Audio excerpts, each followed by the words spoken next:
August 4th, 1892, a quiet summer morning in Fall River, Massachusetts. Inside a modest white house on 2nd Street, something horrifying happened. Two people were brutally murdered with an axe, their skulls crushed, their bodies left where they fell. And inside that house was their daughter. Her name was Lizzie Borden. Was she a cold blooded killer or an innocent woman trapped in a nightmare? More than 130 years later, the question remains, did Lizzie Borden really kill her parents? To understand the crime, we must understand the family. Andrew Borden was one of the wealthiest men in Fall River, a successful businessman, extremely frugal, deeply religious. He lived with his second wife, Abby Borden, his daughters from his first marriage, Emma and Lizzie. Despite Andrew's wealth, the family lived modestly. No electricity, no indoor plumbing, no luxury. Lizzie, 32 years old at the time, was unmarried and lived at home. Neighbors described her as quiet, religious, respectable. But inside the house, tension was growing. Lizzie and her sister reportedly disliked their stepmother, Abby. There were arguments over money, inheritance, property. Was there anger beneath the surface? On the morning of August 4th, 1892, Abby Borden was upstairs making the bed. Sometime between 9 o'clock and 10:30 a.m., she was struck with an axe. 19 times. Her skull was crushed. She died instantly. Later that morning, Andrew Borden returned home and lay down on the living room sofa. Around 11 a.m., he too was attacked. He was struck at least 10 times. Blood soaked the couch, the walls, the floor. The killer showed no hesitation, no mercy, and yet there were no signs of forced entry, no robbery, no witnesses seeing a stranger enter or leave. The murders happened in broad daylight, inside a locked home.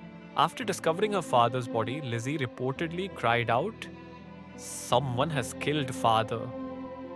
But investigators quickly noticed strange details. Lizzie claimed she had been in the barn looking for fishing sinkers during the time of the murder. Yet it was extremely hot that day, nearly 90 degrees. Why would she be in the loft for 20 minutes in that heat? Then there was the dress. Witnesses later claimed Lizzie burned a dress in the kitchen stove days after the murder, saying it was stained with paint. Was it paint or blood? Her story changed multiple times during questioning, and suspicion began to grow. At first, police hesitated to accuse Lizzie. She was a respectable church-going woman. In 1892, society struggled to imagine a woman committing such brutal violence, but evidence was mounting. Lizzie was arrested on August 11th. The nation was stunned. Newspapers exploded with headlines. The idea of a well-educated woman murdering her parents with an axe shocked Victorian America. The case quickly became one of the most sensational trials in US history. The trial began in June 1893 in New Bedford, Massachusetts. Crowds gathered outside the courthouse. Reporters filled the room. The prosecution argued. Lizzie had motive, inheritance, and resentment. She had opportunity. She was inside the home. No one else was seen entering. She attempted to purchase poison days before. She burned a dress after the murders, but the defense countered strongly. There was no murder weapon directly linked to her. Although an axe head was found in the basement, it lacked a handle and had no clear blood evidence. And most importantly, there were no witnesses, no fingerprints, no direct proof. The case was entirely circumstantial. One powerful factor shaped the trial: gender. The defense argued that a woman of Lizzie's status could not physically or emotionally commit such savage acts. Victorian ideals portrayed women as gentle, nurturing, incapable of brutality. The all-male jury deliberated for just over 1 hour, and on June 20th, 1893, Lizzie Borden was found not guilty. The courtroom erupted.